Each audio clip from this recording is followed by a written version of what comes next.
নদিয়ার শান্তিপুরের lifeline weaver society সহ কয়েকটি স্থানে দিনটি পালন করা হয়। তাঁত শিল্পের আতুর ঘর হিসেবে পরিচিত নদিয়ার শান্তিপুরের তাঁত শিল্পীরা সমস্যার সম্মুখীন। যন্ত্রচালিত তাঁত মেশিনের আগমন হওয়ায় হস্তচালিত তাঁতিরা অনেকেই বেকার হয়ে পড়েছেন।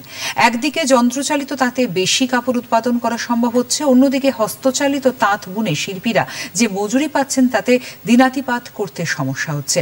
একটা সময় এই শান্তিপুরে প্রায় 1 লক্ষ মানুষ তাঁত বুনতেন। বর্তমানে সেই সংখ্যা 10,000-এ নেমে এসেছে। শান্তিপুরের তাঁতের শাড়ি ধুতি আজও দেশ বিদেশে সমাদৃত। আজও এখানকার তাঁত শিল্পের হাতের বুনন সবার নজর কাড়ে।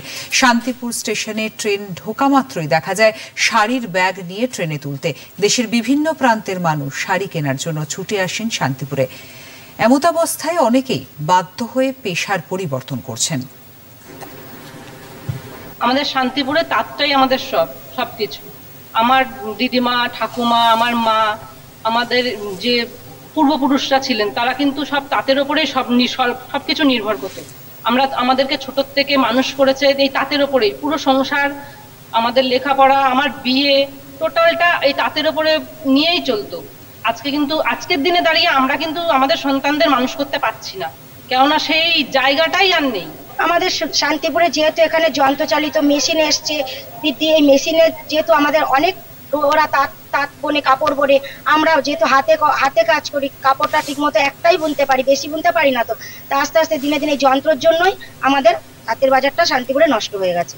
চরকাও পাকায় তাঁতও বুনি, হ্যাঁ, বাজারও খুব খারাপ, এবার আমাদের পরিস্থিতিও খুব খারাপ। এবার সরকার যদি আমাদের দিকে তাকায় তাহলে একটু ভালো হয়। উইভার্স কোঅপারেটিভ কর্মকর্তারাও এই প্রসঙ্গে তাদের বক্তব্য জানালেন। সালে 7 আগস্ট মাননীয় প্রধানমন্ত্রী নরেন্দ্র মোদীজি এই ন্যাশনাল হ্যান্ডলুম ডে ঘোষণা করেছিলেন। সেই উপলক্ষে প্রতি বছর আমরা আমাদের যে cluster Shantipur lifeline handloom weavers welfare SSG society cluster federation, সেখানে আমরা অনুষ্ঠানের আয়োজন করি। এবছর আমরা আয়োজন করেছি, আমাদের সমস্ত তাঁতি ভাই বোনেরা এখানে উপস্থিত আছেন। বিভিন্ন প্রকল্প, বিভিন্ন সমস্ত কিছু আলোচনা হয়, তাদের সুযোগ সুবিধাতে যেটুকু করা সম্ভব আমরা Shantipur lifeline weavers welfare society থেকে চেষ্টা করি।